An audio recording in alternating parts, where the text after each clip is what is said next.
Welcome to video lecture series on structural analysis 1. Now this is continuation of lectures on analysis of continuous beam using three moment theorem or Clapeyron's theorem, right?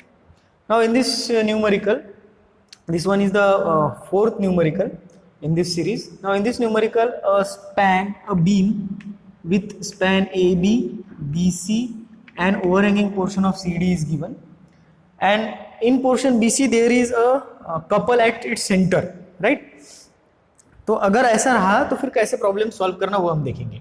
Before going ahead हम देखेंगे कि यहाँ पे fix and है, तो यहाँ पे क्या रहेगा, moment M A is equals to question mark, यहाँ पे कुछ मोमेंट रहेंगी. सिमिलरली एम बी पे भी कुछ मोमेंट रहेंगी और एम सी पे भी कुछ मोमेंट रहेंगी. सो टोटल मोमेंट कितने हैं, अननोन मोमेंट्स 3 है.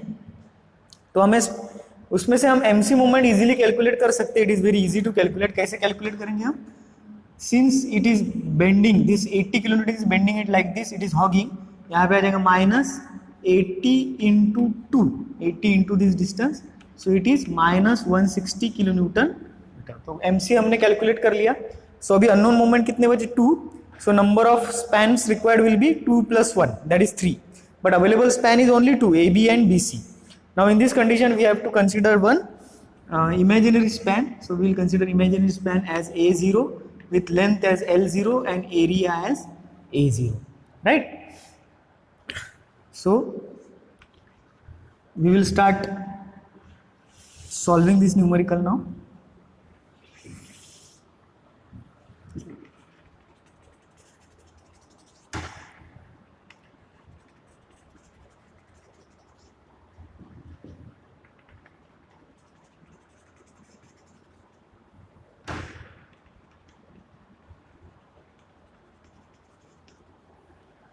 Okay, so the first step is to assume that each span is separate span. So I will not write it again. Let me write down first step 1. हम क्या करेंगे, हर एक span को एक simply separate span consider करेंगे. So let me write down here span, यहाँ पे लिखेंगे ए, स्पैन ए बी फर्स्ट. तो स्पैन ए बी पे मैक्सिमम मूवमेंट कहाँ पे रहेंगी, सेंटर पे रहेंगी. सो ए बी सी डी, इसको नाम दे देंगे ई, ठीक है. सो यहाँ पे कैलकुलेट करेंगे हम एम ई, क्या आएगा formula, small W L square by 8. So W is 30, L is 4 square by 8. So we will get something here. Similarly B, span B सी.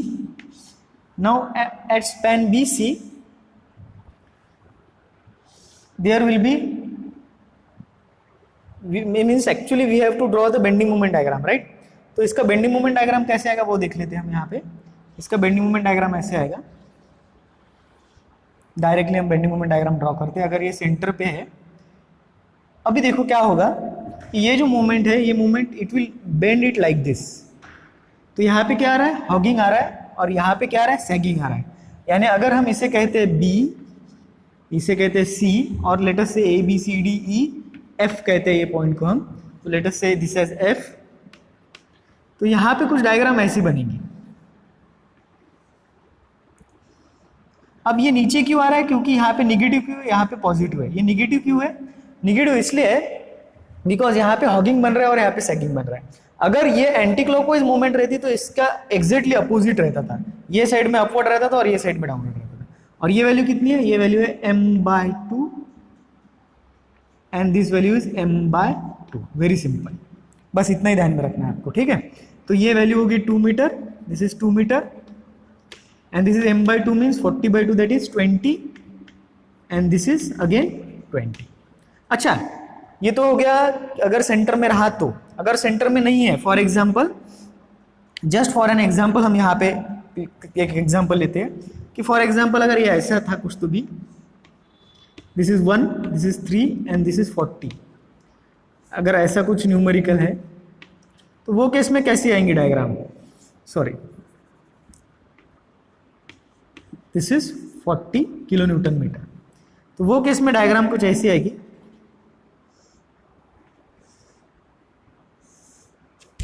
ठीक है, बट ये जो ऑर्डिनेट रहेगा ये रहेगा एम ए बाय एल, और ये ऑर्डिनेट रहेगा एम बी बाय एल। अब ए और बी क्या है यहाँ पे, तो अगर यहाँ पे हम 40 into 3 divided by 4 and this will be 40 into 1 divided by 4, this is A and this is B. ठीक है, तो ये आप नोट डाउन कर लीजिए, अगर ऐसा कुछ आया तो वो केस में फिर आपको ऐसा डायग्राम बनाना पड़ेगा। ठीक है,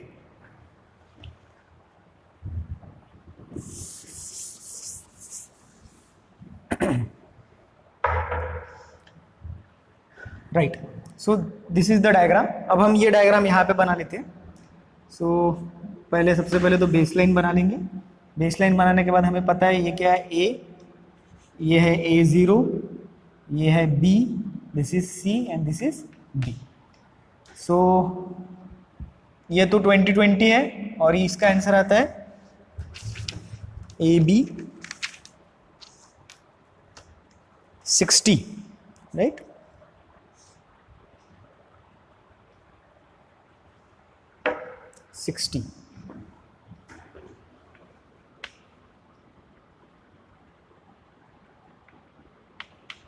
kilo newton metre.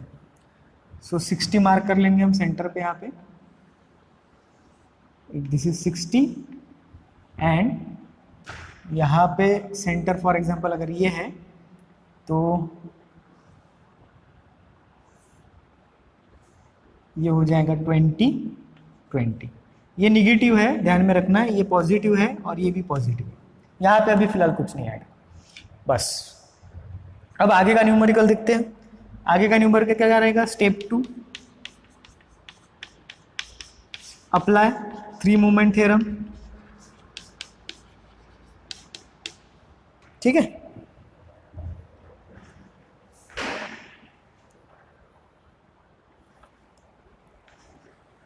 Apply 3 moment theorem.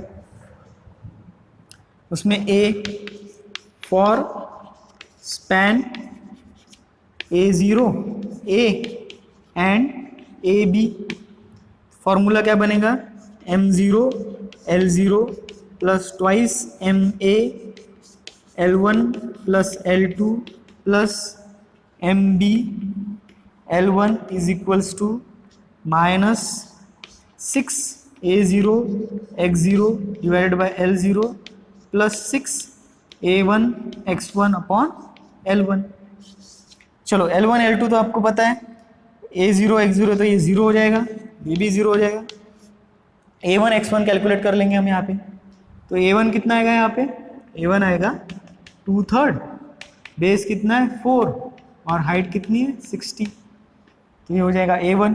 What about X1, X1 ये साइड से कैलकुलेट करना पड़ेगा, तो ये अगर CG है सो दिस इज X1 और ये साइड से क्या आ जाएगा X0, X0 कितना रहेगा 0 रहेगा। सो X1 कितना रहेगा, X1 रहेगा अगर ये 4 है तो X1 कितना रहेगा 2 मीटर। तो A0 A1 की वैल्यू लिखने दीजिए मुझे, कितनी आती है, A1 की वैल्यू आती है 160। ये सभी वैल्यूज हम इसमें पुट करेंगे और इसमें पुट करने के बाद हमें फाइनल इक्वेशन मिलेगा and that final equation is 8MA plus 4MB is equals to minus 480।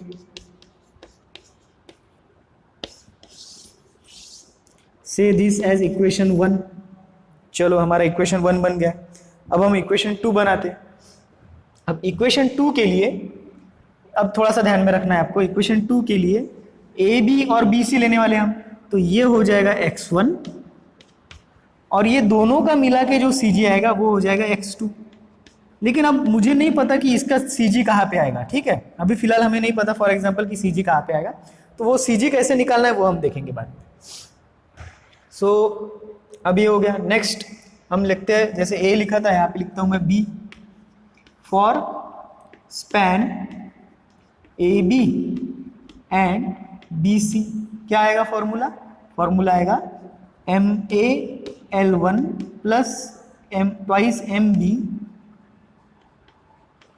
L1 plus L2 plus MC L2 is equals to minus 6 A1 X1 upon L1 plus 6 A2 x2 upon L2।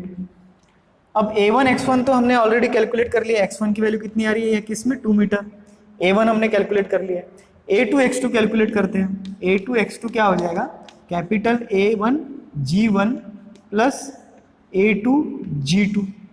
अब A1 यानी ये A1, ये A2, G1 यानी ये जो CG है यहाँ से ये G1, और G2 यानी इसका CG यहाँ से G2। ठीक है, अब A2 और G2 यहाँ पे क्या आ जाएगा, माइनस आएगा, यानी ये फॉर्मूला क्या हो जाएगा, A1 G1 plus minus A2 G2। ठीक है, A1 कैसे कैलकुलेट करेंगे, half base into height. So half base कितना है इसका 2, हाइट कितनी है 20, मल्टीप्लाइड बाय G1 यानी यहां से लेके तो यहां तक का डिस्टेंस, वो कितना रहेगा 2/3 इंटू बेस दैट इज 2। ये हो गया A1 G1 minus A2 G2। A2 है नहीं ये, again half base into height, half base is 2 into 20 multiplied by. अब ये जो डिस्टेंस है ये यहां से कैलकुलेट करना है, तो ये डिस्टेंस कितना है 2, और ये डिस्टेंस कितना रहेगा 1/3 ऑफ दिस बेस, राइट। सो यहाँ पे क्या आ जाएगा 2 plus 1/3 of 2, 2 plus 1/3 of 2, right. इसको सॉल्व करेंगे तो हमें मिल जाएगा A2 x2,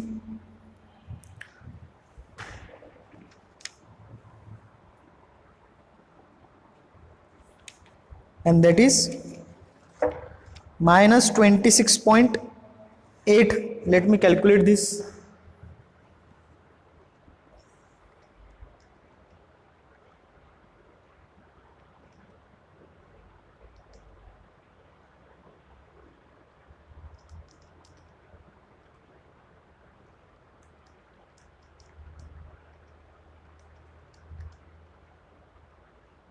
$26.8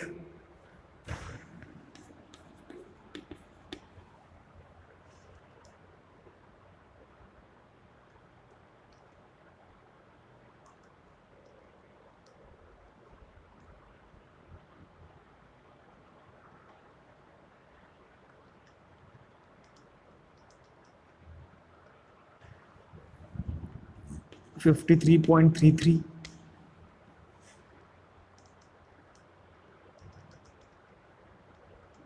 26.53 माइनस 26.53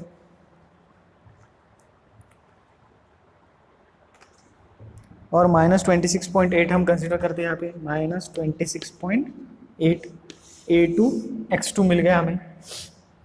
अब A2 x2 सिंपली यहाँ पे यूज करना है, A1 x1 की वैल्यू हमें पता है, A2 x2 की वैल्यू यहाँ पे पुट करना है और हमें फाइनल इक्वेशन मिलेगा, and that equation is 4ma plus 16mb, 4ma plus 16mb, 4ma plus 16mb plus 4mc, L2 is 4, yes, 4mc is equals to minus 439.8, minus 439.8। इसमें mc की वैल्यू पुट कीजिए तो ma और mb में equation मिलेगा, ये ma और mb का इक्वेशन और ये ma और mb का इक्वेशन साइमल्टेनियसली सॉल्व करें तो हमें मिल जाएगा वैल्यू ऑफ ma और mb, value of ma, mb and mc। Value of ma is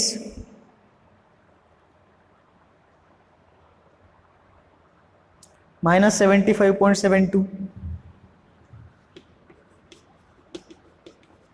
value of mb is 31.44 and value of mc is minus 160।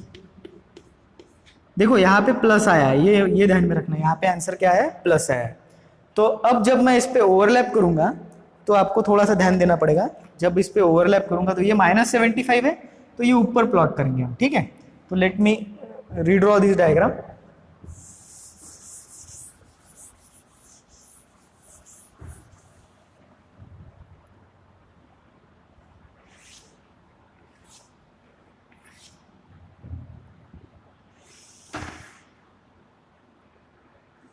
this is 60,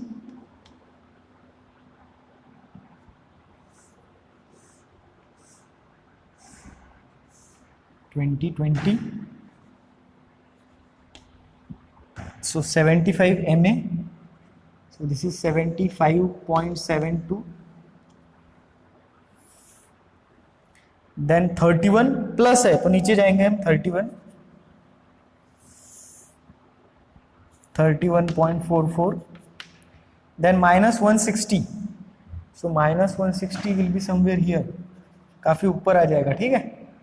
तो ये पास होगा इसमें से something like this and then 0 at this point, right? So ये 160 पहले plot करना था actually, क्योंकि 160 सबसे हाईएस्ट ऑर्डिनेट था, तो उसके हिसाब से डायग्राम बनेगी। And this is the final bending moment diagram. Now this is below, so this is minus, this area is plus,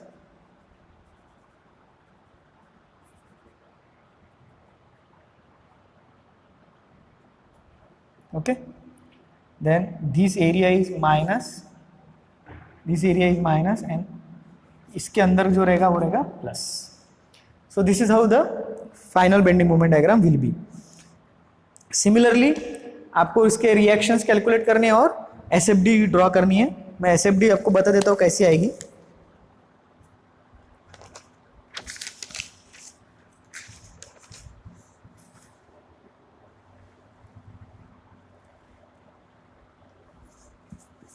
(86.79). I will simply draw the SFD. मैं calculations नहीं करके बताऊंगा because it is very simple to do those calculations. 86.79.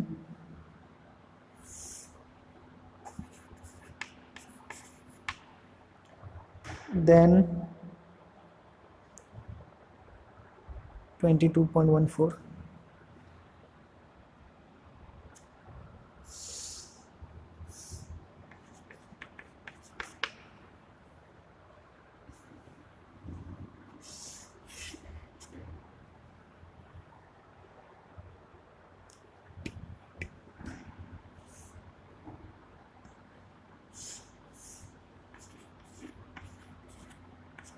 Plus minus plus shear force in kilonewton meter, right? So this is how we can solve the numerical if there is couple over a span, right? In next lecture we will see sinking of support. Sinking of support का numerical कैसे करना है वो देखेंगे हम, and most probably after this there will be 2 numericals and then we will end with this unit. So hope you have understood this. In case of any query, please comment in the comment box. Thank you.